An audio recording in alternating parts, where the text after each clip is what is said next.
Hi, എല്ലാരും സദ്യയൊക്കെ കഴിച്ചോ? പപ്പടം പഴം പായസം ഒക്കെ കൂട്ടി കഴിച്ചോ?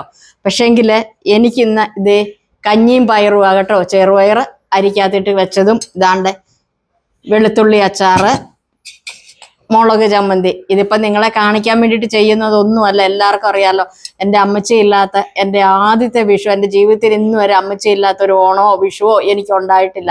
പക്ഷെ ഇതുവരെ ഞാൻ ഒന്നും കഴിച്ചിട്ടില്ല. എല്ലാവരും വഴക്ക് പറഞ്ഞു, ഇത് പുള്ളിക്കെടുത്ത് വെച്ചേക്കുന്ന കഞ്ഞിയാണ്, പിള്ളേരാരും കഴിച്ചിട്ടില്ല, എല്ലാവർക്കും വിളമ്പി വെച്ചു.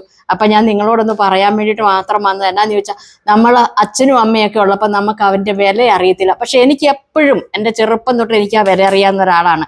അപ്പൊ നമ്മൾ അവർക്കുള്ളപ്പോൾ ഒരു നേരത്തെ നല്ല രീതിയിൽ കൊടുക്കാതെയും പിറക്കാതെയും നമ്മൾ ഇരുന്നിട്ട് വിഷമിച്ചിട്ടൊന്നും ഒരു കാര്യവുമില്ല.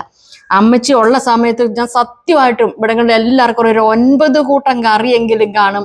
അതുപോലെ തന്നെ പപ്പടം പഴം ഉപ്പേരി ഐറ്റംസ് എല്ലാം ഉണ്ടാകും. പക്ഷെ എനിക്ക് സഹിക്കാൻ വയ്യാത്ത സങ്കടം വന്നിട്ടാ ഒന്നും ഉണ്ടാക്കാത്ത. അമ്മച്ചി പറഞ്ഞിട്ടുണ്ടായിരുന്നു, ഞാനങ്ങ് പോയാൽ നിങ്ങളും മക്കളും പിള്ളേരും എല്ലാം ഉള്ളതാ, എല്ലാ കൂട്ടവും കാണിച്ച് ഞാൻ ഈ ചെയ്യുന്നത് പോണക്ക് തന്നെ എല്ലാം പിള്ളേർക്ക് ഉണ്ടാക്കി കൊടുക്കണമെന്ന് പറഞ്ഞിട്ടുണ്ട്. പക്ഷെ എനിക്ക് മനസ്സങ്ങ് സമ്മതിക്കാഞ്ഞിട്ടാ.